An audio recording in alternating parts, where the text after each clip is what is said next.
That Don't Sound Right is a podcast about talking the way we did before the internet, when you could not prove anyone right or wrong. All the expertise was contained in the people involved with the conversation. I'm Peter. I'm Cecil, and I hope you enjoy our conversations. And as you listen, if you find yourself silently saying, that don't sound right, send us a comment. You're one of us. Get the episode queued up for them. They tell the episode comes out. Get the coffee. But they don't. Hey, your episode's here. I'm not listening to it. I'm not listening to it. But go listen to your episode. It's all ready for you.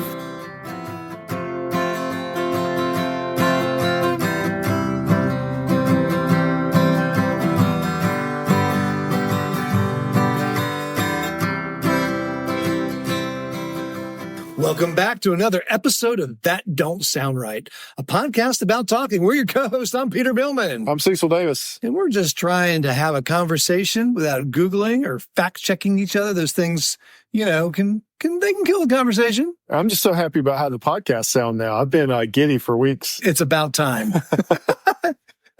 It's about time you perked up and enjoying the sound quality of the new AI and the filters. AI sound editor. I'm the assistant too. So tonight I want to ask you a question, and I think this will be one of those controversial issues that comes up. People have a lot of opinions. This could get controversial. So I have seen a phenomena, which I consider it a phenomenon. The first case that I've seen is at a shooting range. If everybody understands what a shooting range is, it's typically it's a building, a low building that's got long alleys, and you stand in one of those alleys and you shoot down that lane, and they'll have targets that you can purchase. I mean, you don't walk down the lane. There's a little trolley that'll take your target down to the end of the lane, and then it'll bring it back to you. Right. So it's for target practice. So you're thinking of an indoor range. Indoor range. There are outdoor ranges, there are rifle ranges, but typically a pistol range. Yes. So normally it's one person per lane for the most part. Right. And there might be a ancillary room, or not ancillary room. So there may be like an ante room to the range where you can just have your equipment or a bench. Kind of like a staging area? Yeah, a staging area. So what I've witnessed with my own eyes is there would be someone shooting, and then their girlfriend and or wife is in the staging area just handling the equipment, like reloading magazines, switching guns out, organizing equipment, carrying the stuff in, carrying the stuff out. All right. Not shooting. Never shooting. Interesting. Only there as a support for the person who is shooting. All right. Okay. So to me, I was fascinated by that, because I was like, why would you be there? Why are you there supporting someone else's hobby? Now, we won't get into that in a minute. But so the thing that doesn't sound right about all this, I'll go ahead and put it on the table, is people who support other people's hobbies, but they don't participate in the hobby. Right. It's not their hobby at all. It's not their hobby at all. Okay. So you've seen this at a shooting range? I've seen this at a shooting range. Okay. Have you seen it more than once? I was trying to think. The one example I remember seeing so vividly, I think I've seen it more than once, but I remember one episode that was just very, very vivid in my mind. It was so... How old was the couple? They were in their 20s. Okay, so Yeah, some 20s, younger couple. A younger couple. You couldn't tell if they were married or dating. Couldn't tell if they were married or dating. Okay. Yeah. But that particular stands out in my mind. Now, this other one I have seen multiple times. So the second example of this is the wife-girlfriend at the junkyard. Junkyard? Yeah. So the guy in this case is going through the junkyard, and they're pulling parts. Yeah. So if you're not familiar with the wonderful world of junkyards, you should go. So I'm going to digress just a minute. We'll take you too. Yeah, we'll be glad to go. I'm going to digress just a minute. So if you don't know this, there's an age limit on at least the junkyards here in Winston. Like you have to be 18. You have to be 18? Yeah. Okay. So one day I didn't know this, and one of my daughters was going with me. And they were young. Yeah. Like they were not young enough where they could be in the car or something like that. I mean, they were too young to just sit in the car. So there was a bench inside the junkyard room in the office area, and they said you could leave your kid there while you went out in the junkyard. I was like, that don't sound right. Could leave their kid on this bench in a junkyard while they went out into the junkyard. I have a feeling it has happened. I have a feeling this happened too because the bench is there. Bench is there. Are there any like toys or like little just little kids books to get like a waiting I was for just kids? like, that's like, I would not, I was just like, I could not believe that. Obviously, I did not leave my child. But usually you go into these junkyards with a toolbox. Right. You go in, you check your tools in at the thing. You can even join a junkyard. I'm a member. 109. I'm a member of Pull Apart. Pull Apart. I think I might be a member of Pull Apart now. I can't. No, I'm not. I never joined. But you can join. It's like a club. It costs $2. Right. It is. Junkyards are beautiful things. There's so many cool things in there. I almost bought a Saab in a junkyard one time.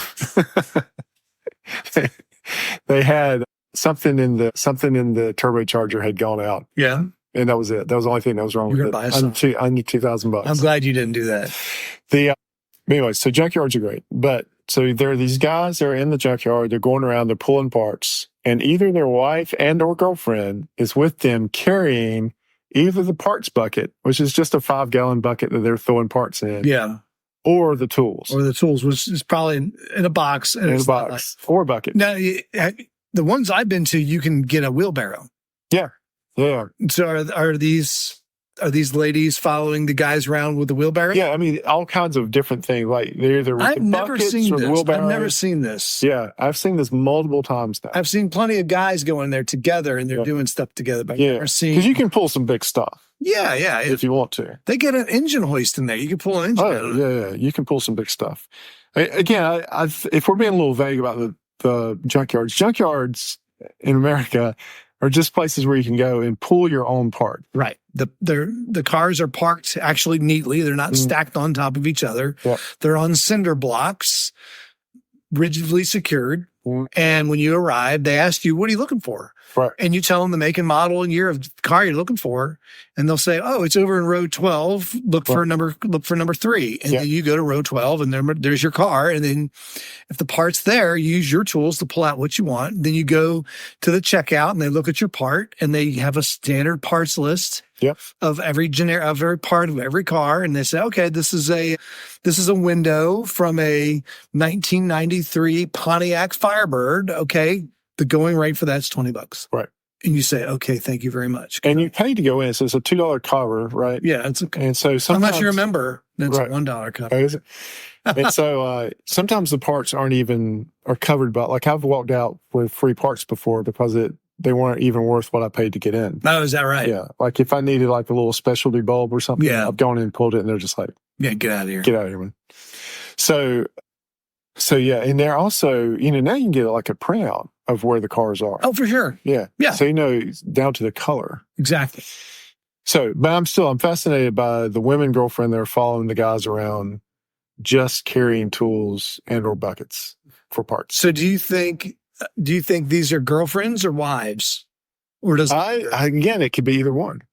Now, I think the male equivalent of this is when, like, especially if I've been shopping with Christy and she needs me to hold her purse. And so now I'm standing in. You're holding her purse when she goes to try on clothes. And I'm holding her purse while she's trying on clothes. Yeah. So I think that may be the male equivalent. I've also heard of book husbands. Yeah. Tell me about this one. Yeah. So like the wife is kind of a voracious reader. Yeah. Husband is not.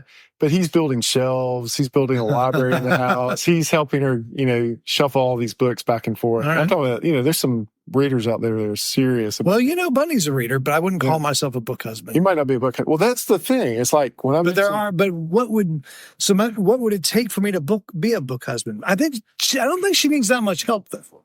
Right. I don't think she needs my assistance. But if you kind of participated, but not being a reader. Yeah. Like you were just helping feed whatever this hobby is. So I think I have some equivalents. Okay. So one equivalent, and I think Bunny and I have shared this, is gardening. Y'all both garden? No, it's more of her deal. Okay. But I'll put together the big boxes. I'll put up the trellises. I'll set up the irrigation system for her. I'll move dirt. You're a garden husband. I'm a garden husband. Yeah. But then once that garden's done, is put in, it's hands off, brother. Right. You're a garden husband. That's an excellent Is that a good example? Yeah, I think it's an excellent example because it's not your hobby. It's not my hobby. But you've done everything. Because I asked to get out of it every year. Yeah. You're supporting. Not because I don't want her to do her hobby. It's just because you don't want to do that. we don't. Well, no, it's just that our gardens don't usually do that, and it's not her fault. It's just, we got a lot of shade, and we got animals that eat and everything. Yes. All right. So here's another example. I got another example, and I've encountered this. I got a coworker.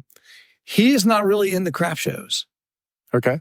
But he helps his wife build all of these different design and shapes and colors of lamps. For craft shows. And then they go to craft shows together. Uh-huh. I mean, this guy has skipped out on fishing trips with me because he's had craft shows to go. Yeah. So he goes, he helps his wife set it up. And now, I don't want to say they make a fortune, but they make a good amount. Right. They make a good amount. I don't think they make as much as writing telemarketers to stop sending them calls. But I think that it's just, that's another thing. Yeah. He helps his wife. I don't think he's as into it as his wife is. Right. He probably is into it because he's making money off of it, but he's not as into it. But he's there to help and be there for her. Here's the one I know you've seen. Yeah. The fishing girlfriend. Well, I was wondering about that, but I don't think I've seen the fishing girlfriend. I've seen the fishing girlfriend over, and we used to do a lot of fishing when I was growing up. Was Christy your fishing girlfriend? No. Okay. Yeah, no. I did not have a fishing girlfriend. Okay. But I would see that we will admit on the air. Yeah. That I used to see this all the time. Uh-huh. She's carrying the tackle boxes and the rods, and she's on the boat. Did she bait the hook? Never wets a line. Okay. No. Only, she's helping get the boat in, helping to get the boat out. Yeah. All that. Never casts a line. Yeah. Well, I was wondering. The fishing girlfriend that came to mind, but I've never seen it. Yes. You've seen that. I've seen that more than once. I've seen that a ton. And again, another example. There's a whole string of memes right now about fishing girlfriends. Is that right? Oh, yeah. So that's another example of someone who is with somebody during their hobby, but has no interest in the hobby. Right. So they're, sunbathing, reading a book. They're getting something out of it. They're getting something out of it. They are getting something out of it. But they're not necessarily participating in the book husband is not really getting anything out of it. No, he's just supporting the hobby. The rifle range wife, girlfriend's not getting much out of it. Unless. So I guess that brings us to the question, right? Yeah. Are they doing it because they're enmeshed? Are they doing it to be with the person, just companionship? Yeah. They doing it out of love? I mean, I think there's a whole gamut. Like you're saying, the husband and wife team obviously do it because they love each other and, I'm the gardening husband because I love Bunny. It's something that brings her happiness. She loves it when she gets that one fresh zucchini out the garden. Sorry. Some of it from afar, like the fishing girlfriend to me occasionally looks like maybe it's not the healthiest relationship. Okay. Being out on the lake for hours at a time. Yeah. Maybe it is, maybe not me. Yeah. So I think sitting out on the lake for hours at a time, maybe they enjoy that, just hanging out with companionship. Yeah. I don't know. But it's a fascinating thing to support someone else's hobby, but not actually participate in said hobby. Well, then there's the whole soccer mom and dad. Yeah, I mean, I think there's a whole nother level for that where you're supporting your kids. Yeah, hobby, but you're not. Yeah, you're not doing anything. But you can go over the top. Oh, absolutely. You can go over the top on that, right? With sports and dance. Think about travel. I think about travel sport. Absolutely. Yeah. No, that's a whole nother. You want the best for the other person. Yeah, you want the best for the other person. Yeah, that's a whole nother level of the sports thing. So you're a garden husband. I don't know that I support one of Christy's hobbies. She's not really a hobby person though. No. So I could be a book husband. I do help her. She likes to read. All right. But we don't have she's not asking me to build shelves. Usually she reads and then gets rid of the book or she gets it from the library. Gets the library, right. Yeah. So we don't have just thousands of books laying about. We've got a lot of books, but Bunny finds a place to put them. And if there's a bookshelf to be needed, that's needed, then I usually will go ahead and buy one. Right. Can you construct it? Yeah. So I can't say that I've really necessarily done that. Now I'm a hobbyist. So is Christy a hobbyist? Supports your hobby in some? I think emotionally supports my hobby, but I don't know that it's the hobbies I have that you would physically support necessarily. So they have all my girls and Christy have certainly held wrenches.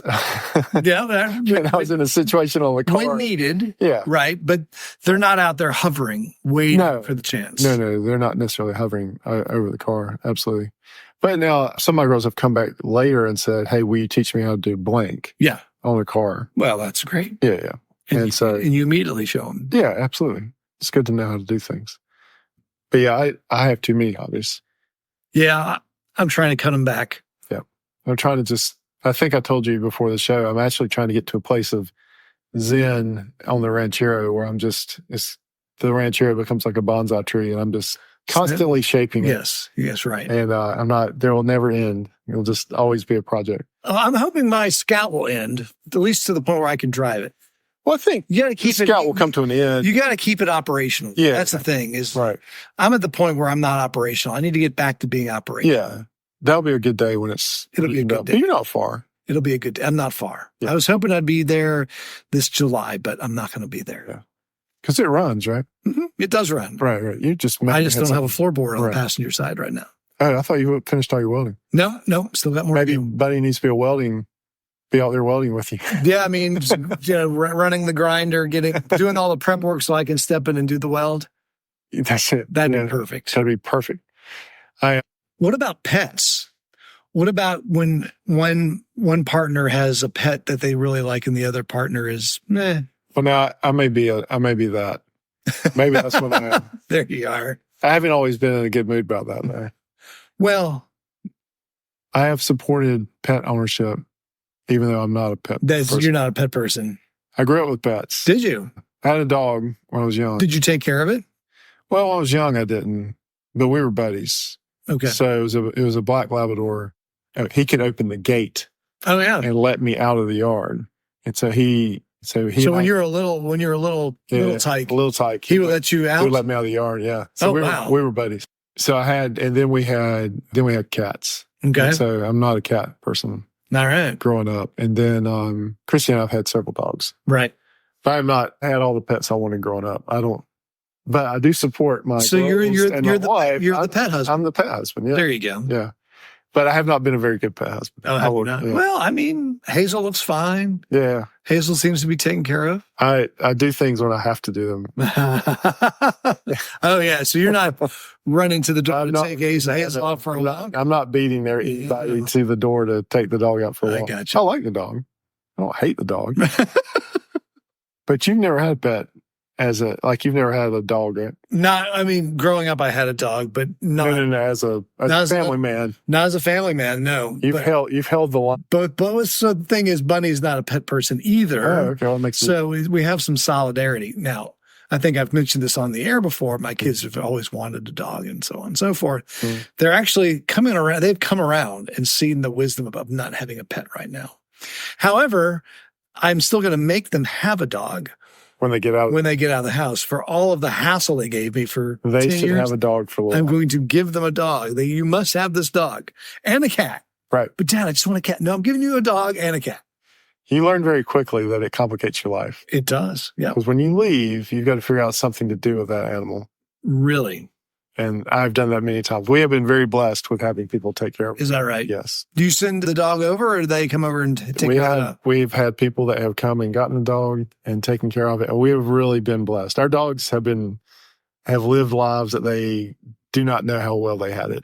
Well, I think we have discovered where you have reversed the role and been that person. I'm a dog husband. For Kristen. You're the dog husband. Yeah. Good job. Yeah, well, I knew you had something in you. Yeah, well, yeah. But I said I did, I'm the hobby person in the relationship. So I think you're right. I supported dog ownership. And I've come around. I was completely against having any other dogs ever if this dog passes. Yeah. But I've come around. I've softened. You'll get another one? I will not get another one, but I will not be against getting another one. You won't hold it up. Right. I won't hold up the process. But no, I will not. I cannot imagine a situation where I will get a pet. Okay. In my life. You personally. I will be the person you'll be the initiator. I'll be the dog husband, but I will not be the initiator. I like having a dog around the house, but I wouldn't choose it. Right. Yeah. Well, you have you have fulfilled your role as the person. So I want to hear what people think. Number one, are you this person? Are you the fishing girlfriend, the purse holding husband, the dog husband, the garden husband, the wife, the rifle range wife, girlfriend, the junkyard? Or do you have one in your life? Or do you have one in your life? Yeah, you might have one in your life. Yeah, and who doesn't listen? What are the reasons that you do it? Are you doing it out of love? Are you doing it out of obligation? Are you doing it because you have to? I mean, is that, like with the junkyard? I think some of that is out of necessity. Like it's part of their they're harvesting parts together. They're harvesting parts and selling them on the secondary market. Yeah. So I mean, it could be all kinds of reasons for it. Or necessities. They got to get parts so they can fix their car, so they can keep driving and go to work. When we brought up junkyards, that's all I want to talk about for the rest of this episode. Oh, is that right? Yeah. I had to peel you away. Yeah. So it don't sound right, but you've come to the end of another episode of That Don't Sound Right. I wonder if there's That Don't Sound Right husbands or wives or girlfriends where they support the podcast, support the spouse or other significant others TDSR hobby. Bunny might be on the edge. No, I mean as a listener. They get the episode queued up for them. They tell them the episode comes out. Get the coffee, man. They don't, hey, your episode's here. I'm not listening to it. I'm not listening to it. But go listen to your episode. It's all ready for you. Calgon, take me away. Hey, before we close, we want to thank everyone for listening. If this is your first time and enjoyed the conversation, would you consider hitting the subscribe button on the platform you listen with? Also, if you're a long-time listener, please give us a rating and leave us a review so others can easily find us and join the conversation. All right. That Don't Sound Right is a production of TSR Podcast in conjunction with Camel City Studios. I'm your co-host and sound engineer, Cecil. Peter's your other host and your web designer. Camille's your barista. Emily does your graphic design. Elle does your Instagram. Giorgio tests our merchandise. Brett is our international brand ambassador. And as always, listener number one is Scott. So until next week, keep talking. And stay curious.